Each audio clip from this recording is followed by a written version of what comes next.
Bali 'Di nga ba? kasi kung talagang may kapansanan yan, Yusek, Hmm. hindi talaga ang sasabihin ng mga anak niyang mga salbahe ay yung tatay ko, hindi, sabi ni Kitty, okay. Sabi ni Pulong, okay. Si Sarah naman, overreacting, hindi na nakakarinig, kinakain na Hmm. yung tae niya sa diaper. Uy! Di ba? Sinabi niya ba Hindi, 'yun? Wala akong nadinig na gano'n, ah. baka sa iba lang yun. Ba bali eto, Yusek, ang conclusion lang kasi diyan ay talagang umiiwas sila.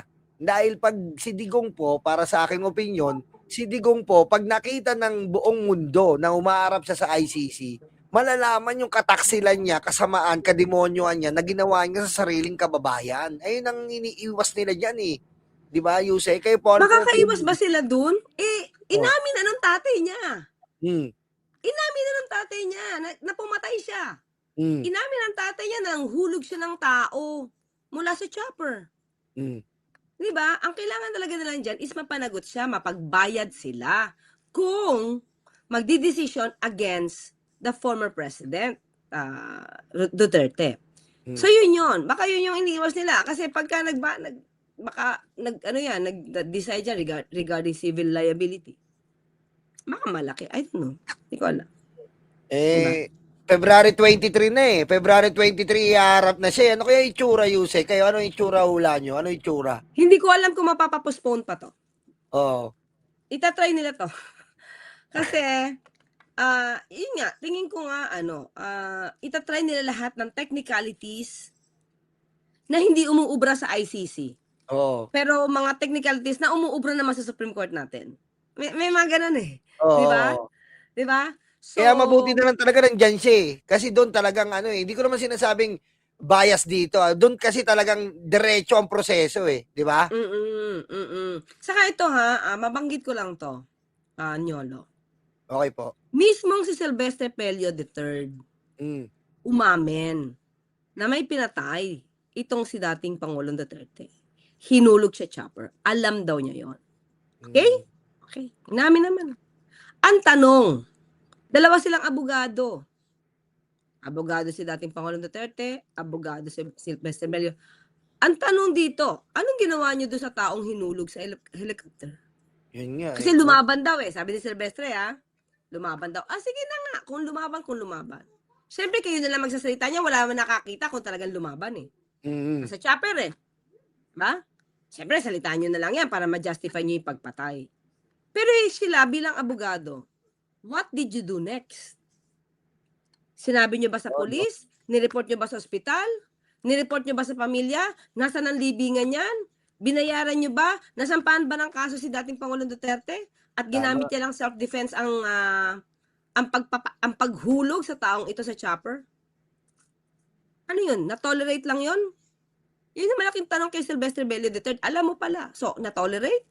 Mm. 'Di ba, bilang abogado alam natin ang obligasyon natin. Kapag may napatay, you have to report it to the police officers, to the proper authority, and then sampahan ka ng kaso, and your defense will be self-defense. Mm. Pero hindi puwedeng hindi ka kasuhan. Mm. So, nasaan ang record niyan? So, 'di ba? Hindi Tapos ngayon puwedeng ma-justify lang 'to ng ganito, eh. tapos ngayon maghahanap kayo ng due process. Nung panahon nyo, Yes.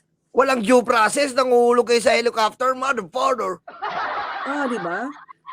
Tapos sasabihin nila dapat ito naman iniimbestigahan, yung nangyari doon kay Sharif, Sharif, I forgot the mayor, Sharif, Mangon Bonobo, mayor sa ano, oo, Ampatuan? Patuan. Yung Ang ambush, yung patuan, ang ambush. patuan. Oh. Oo, Sharif Agwak, 'yan, Ah. mayor, okey? Sabi ni, Vice Presidente dapat daw imbestigahan. Nagkakaroon na daw ng degradation ng peace and order. Hello, parang hello?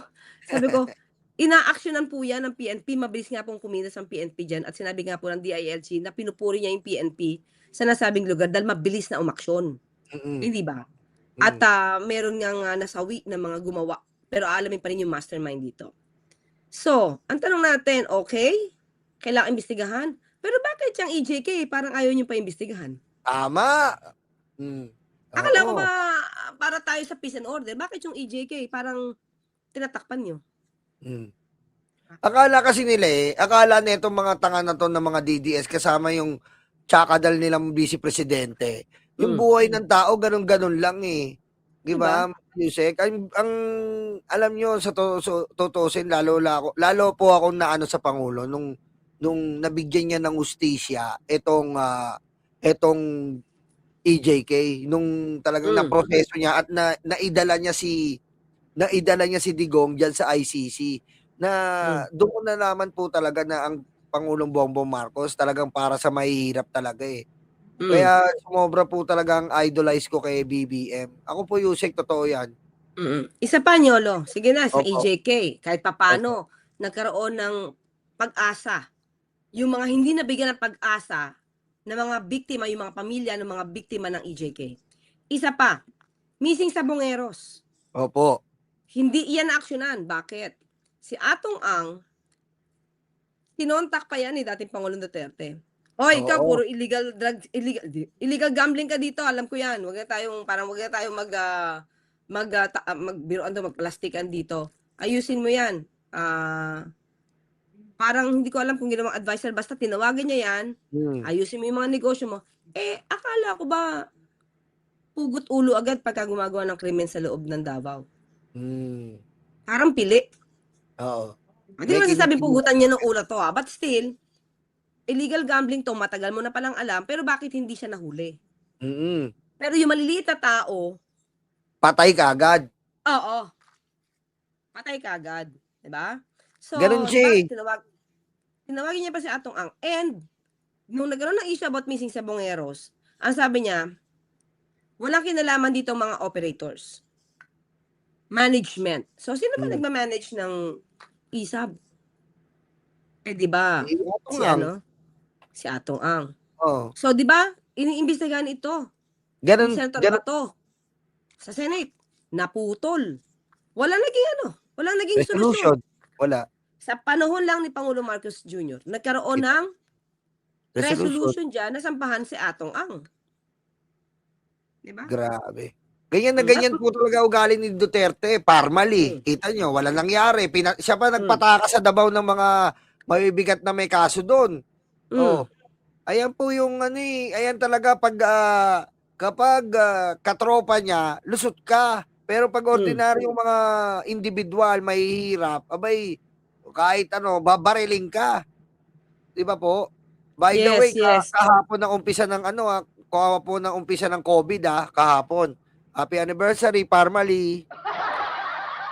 Di ba? O, diba? Imagine mo Parmali at that time, it has only 600,000 yata na capital. Opo. At doon mo pinaayos ang pagbibili ng mga face mask and other medical equipment. Diba? Tapos kamukat-mukat mo, ang financier pala niyan si Michael Yang. Michael Yang. Oh. Tapos sasabihin na lang ni Pangulo na, Adre, businessman yan, Adre, may magagawa ba tayo? Gustong kumita? Pwede ba ganun? Hindi, no? Adre, pwede ba ganun lang? Oh. Tinawagan pa yung DOH, di ba? Tinawagan niya pa yung DOH para mag-backup talaga sa Parmali. Yun ang mga hindi lately, di ba umamin si DOH Secretary Duque na ang Pangulo ang nag-utos na yung pondo ay ibigay sa PSDBM sa pamumuno ni Christopher Lau na naging tauhan ni Bongo. Yeah. Christopher Lau na siya namuna sa PSDBM para mag-procure ng mga yan through family ay tao ni Senator Bongo. Oh, kita mo? Kaya, Yusek, tingin mo, yan nang inidolo ni Chaka Dal kaya nauso yung sobre-sobre sa DepEd Idol, ganyan ginawa ni Chaka Dal no? Kaya nauso yung sobre-sobre sa DepEd. Reward system. Ganyan mano ni Chaka Dal Diba? Diba? Yan ang yan po ang hindi nakikita. Nakita niyo po ba yan? Ito nakita niyo po ba yan sa administrasyon na to? Alam niyo po, ayan sa araw-araw po na ginawa ng Diyos, nandiyan si Yusek Claire bilang transparent sa mga adikain ginagawa ng ating Pangulo sa araw-araw. At makikita niyo po, nakita niyo po ba ang Pangulo pumapabor? Si Atong Ang nga gusto, 'di ba, yung lumabas ngayon si Atong Ang ilang beses gustong tulungan ng Pangulo sa eleksyon, tinabla ng Pangulong Bongbong Marcos. 'Di ba? Ganun ang Pangulo eh. Kaya hindi ko alam sa mga DDS o sa mga obstructionist na to, Yuse Claire, kung ano ba talaga ang gusto nila eh. Doon tayo sa dati na puro I'm sorry, puro kademonyoan, puro Alam mo, patayan. Nyolo, ako kasi naniniwala ako Sige na po. yung mga nambabash, yung mga nagko-comment ng pabor sa mga Duterte na puro ad hominem, pambabastos na words, ako naniniwala ako, hindi lahat dyan Pilipino. Yes! Napanood ko yan, sinabi mo yan eh. DDS International! Yes, di ba? Ay, So, ayos. baka ito parang pogo, parang online, dating online, ano yon, lending, Landing. na meron na silang copy and paste na words, Yes. na pagka lumabas, halimbawa, lumabas ngayon si Pangulo, halimbawa, lumabas si Pangulo sa news. Ah. Alam nila yan, kung saan lalabas na news si Pangulo, lahat yan. Shh. Yan, puro paninira sa Pangulo. Bayad yun. Troll Hindi sila farm. organic. Infinity Troll Farm. Yan, oo. Totoo yun, Infinity Troll sinabi nyo, Farm. napanood ko rin yung music eh. Na DDS, you're really international Sana all.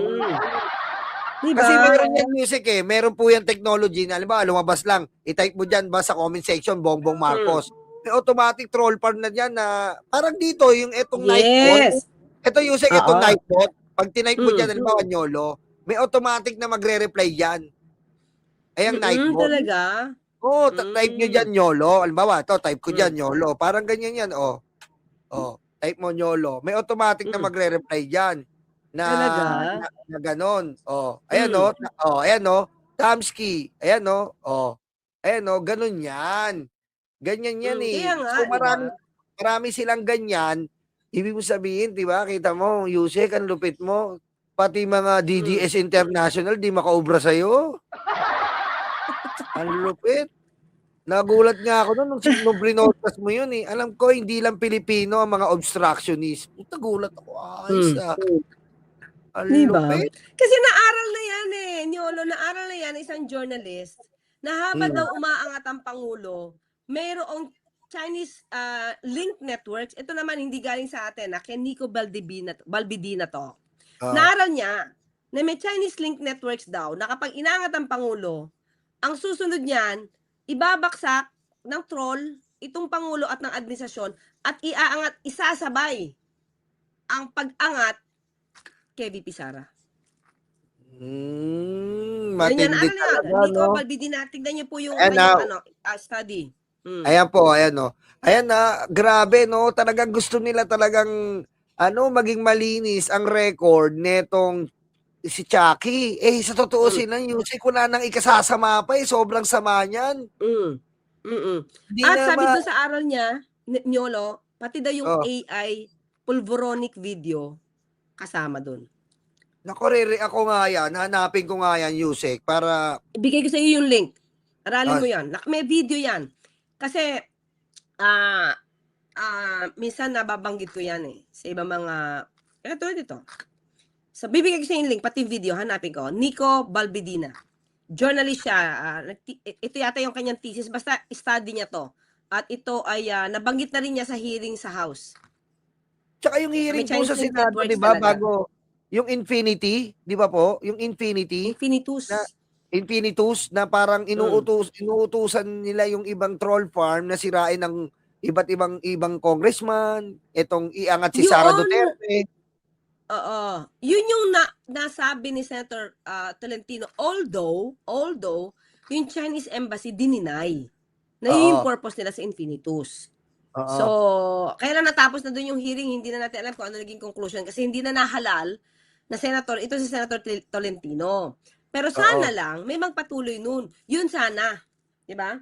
Mas importante din po malaman natin yun kasi meron lang sa news na nadidinig tayo, Nyolo, na may mga Chinese spy dito, rather may mga nakikita sa Chinese spy na pumapasok na at nakikialam sa politika natin. Oh, Nasa talagang news ayaw yan, nasa tayo news. Hindi galing sa ayaw akin yan, nasa news yan. love na love talaga ng mga Chinese sa mga Duterte, no, Yusek, no? Grabe yung pagmamahal. Ano ba yun? Ayun ba yung tinatawag na a long and lasting love? A long and lasting Hindi, love. kasi Napapakanta mo ba kayo siguro ng ganun? magkaiba lang kasi yung polisiya ng Pangulong Marcos Jr. Pagdating sa karapatan ng West Philippine Sea. Mm, Katulad niya, nakadiscover sa Malampaya, East mm. 1. Opo. 'Di ba? Pinag-iingatan niya ng Pangulo. Kasi Yes. natural gas yan na dapat natin tayo lang mag-explore. So, Mm. kung kung iibahin mo, hindi ko alam kung nadinig mo na 'to, Yolo, no? Pero this is also part of the news. Dito sa sandbar natin, yung tawag na Sandy Cay, yung sandbar, Mm. atin yan. And then, may tinatayo dyan dati si Defense Secretary Lorenzana ng shelter for the fisher folks, mga mangingisda natin. Na kung doon Ah, sila mapapadpad, pwede sila magpahinga. Shelter siya, shelter. ah, So, nung nakita ng China, yung shelter na pinapagawa ni Lorenzana, inutos kay Pangulo ng China, tanggalin. mm. Dapat walang anumang structure na itatayo doon. So, inutos ni Pangulo ngayon kay Senator kay DND Secretary Lorenzana na Tanggalin. tanggalin. Tinanggal. Oh my Tinanggal. God. And Eh, yung sandbar na yon, pinayagan ni Pangulong Duterte na bantayan ng Chinese vessel. ang lupit, no? Kaya talaga, Yusek, grabe, sana po talaga ma-decay na si Digong eh. Totoo lang po. Di ba? Sana ma-decay ka na, Digong, sa mga ginawa mo. Biro mo para sa mga isda yun na pinapatayo ni, ano, Ay, di ba? pero ako ang dasal ko, ha. Humaba pa ang buhay ni dating Pangulong Duterte. Gusto ko Mm. matapos niya yung buong hearing ng ICC para malaman niya kung siya ba ay guilty o hindi. Oo. Gusto ko matapos niya. At kung meron man, kung nanalo siya, di hooray, maaabutan niya yan. At kung may parusa man ito, sana maabutan niya rin. Mm. Gusto ko Hindi, para humaba tsaka pa yung buhay niya. tsaka Yusek, para maranasan niya rin yung proseso. Kasi yung mga ginawa niyang pagpatay, wala siya, akala niya, wala yun, okay yun sa kanya, kaastigan yun. Pero ngayon, na naharap siya sa court, sa isang korte, para maranasan niya yung ganon, na siya yung nasasakdal sa mga katarantaduhan niya, di ba? Kaya nga ang tanong dito, kaya ba nyo gusto na sa Pilipinas hearing? Eh, hindi ba mas Yes. gugustuhin nyo na sa sa isang international criminal court na walang bias, Yes. na walang politika, para alam nyo na kung kayo'y maganda ang inyong ebidensya, sure win Mm. kayo. Opo. Ano din si Banat Boy, oh? Oh, yes, si Gising. Paano. Gising yan. Gising. Eh, Ano isipin na niyo na drive lang, siya? Ingat-ingat, ha? isipin mo na Mm. lang, Yusek, if ever na dito po ginanap yan, kandamakmak na sobrang pagde-delay ang gagawin ng mga ano niyan, ng mga attorney na Hindi, nakapalibot diyan. ako ang tingin ko fiscal pa lang, baka ma-dismiss na eh. Baka kasi sasabihin ng fiscal, nagjo-joke lang yan. Ay! Nagjo-joke lang si dating Pangulong Duterte. Tignan niyo yan, pag nasalita yan, nagjo-joke lang yan. Dismiss. Ay! Ang lupit, no? Baka hindi kasi ganun nangyayari, katulad nung pagbabanta kay Franz Castro, kay Representative Franz Castro. Yan. Alam niyo naman na pagsalita ang Pangulo, joke lang yan eh. Joke lang yan. Dismiss. Pwede So, pala yun, walang no? liability. Kahit ikaw ay magbanta sa buhay, lumalabas na okay lang. Kasi si dating Pangulong Duterte naman nagsasabi niyan, so lahat naman sasabi niyan, joke. So, okay lang siya magbanta. So, pag may Yan nangyari doon sa tao at pinatay, hindi yan si Pangulong Duterte kasi nag-joke lang siya. May ganun di ba? kasi eh. Hindi talaga, ewan ko, Yusek, ewan ko yung mga taong ganyan na sumusuporta pa diyan sa pinakamalaking budol na nangyari sa buong Pilipinas. Di ba? Yan ang pinakamalaking budol na nangyari sa buong Pilipinas eh. Lahat ng sinabi, puro kalokohan, talagang joke. Pero, meron panangga dyan kung joke. Oh, Ano? Hindi mo alam, isip. yung Wala. Yung sa Ano? EJK, pagpatay. Isip, magaling itong magsalita. Si Galing mo lang. Trillanes? Oo, Ano? para panangga kay dating Pangulong Duterte. Hindi Oo. si Trillanes. Sige, Yusek, ikaw Si na. Mayor Magalong. Oy! Oo nga, no? Tama, Inamin niya ni Mayor Magalong na nandoon siya bilang oversight committee head. Yes. Nakita niya yung patayan, yung mga records na yung iba dyan hindi dapat pinapatay. Kaya daw siya galit na galit. Ay. Magalong, kamusta ka na? Galit na galit daw siya at nagre-report daw siya. Nasaan kaya yung report na yun? Pahanap mo, Nyolo. Ah? Oo Ready nga, yung no? ebidensya. Yusek, ba't biglang tumahimik yan? No? Hindi, kasi kung 2016, as early as 2016, alam niya na pala may patayan na mali. Hmm. Tell me, Nyolo, ikaw na mag-research. Nagsalita ba siya against EJK? Oo, hindi. Di ba, binara pa nga siya? Di ba, binara pa nga siya? Eh, yung mga madre, gusto ang ano, madre, ano ba yung madre, di ba? Oh. Di ba? Hindi, sabihin mo ng totoo yun. Pero how can you equate that, yung gusto ng mga madre na nakakalabas sila, pero may patayan palang hindi dapat? Mm-mm. Paano mo mare-reconcile ngayon yan? Diba, hindi mo mare-reconcile yan. Di ba? Si Mayor Magalong, you cannot reconcile that. May Tsaka si natutuwang mga madre, pero may Oh. namamatay na hindi dapat mamatay. Nasa listahan na hindi dapat nasa listahan. Pero no, he did not condemn. He did not condemn it. Yeah. Tsaka nga Yusek, ang problema kay Magalong, mahilig siya makialam sa house, pero yung sarili niyang bakod na rock netting, hindi niya nakikita. May katarata ba yan? Hindi, ito na lang, Nyolo. Nag-start siya sa maraming kwento tungkol sa 777, 30-30-30 nung panahon na eleksyon. Oh, Marami 7-7. daw siyang alam. Pero nasa na? Namatay. Deads na. Kasi tapos na eleksyon. Deads na. Wala nang usapan dyan. Tapos, tungkol sa flood control projects, marami siyang alam. Pero wala pa siya nakasampang kaso. Yan ang sabi ni Senator Trillanes. Nasaan yung kinasuhan mo? Wala. Deads na rin. Diba? Deads na rin. So, ang daming mga nababanggit kasi na kung kumilos ka, diba? Di sana nakatulong ka pa sa pagsulba ng isang issue. Katulad ng patayan sa EJK, alam mo pala eh. So, tanong natin, sino yung mga napatay na hindi dapat mamatay, nagdemanda ka ba dun? Oo. Dinimanda mo pa yung dapat idemanda. Nagsumbong ka ba sa law enforcement agency sa dapat na umaksyon dyan? Nasaan sila? Hindi, ang yabang eh. Ang yabang sa ICI eh. Ako si Magalong! Ang pinaka-the best! Mayor! Kasama ako sa Mayor's League ng Malilinas! Ang yabang eh. Yung pala may diskaya sa Baguio. Sabi ko nga sa Yusek, malupit yan eh. May katarata yan. Nakatingin lang sa malayo. Ano ba yun? Farsighted. Pero yung palibot niya, hindi niya na uiyak na naman yung mga kabayo dito. Ikaw, attorney kabayo, umiyak ka lang umiyak. Wala naman silang magagawa. Kasi inamin naman yan ni Mayor Magalong. Siya naman umamin eh. Umamin sa interview eh. Umamin sa interview na meron siyang alam. Tapos sasabihin ba ng iba na wala kang personal knowledge? Maybe wala ka doon sa patayan. But you know the records. And you can testify on that.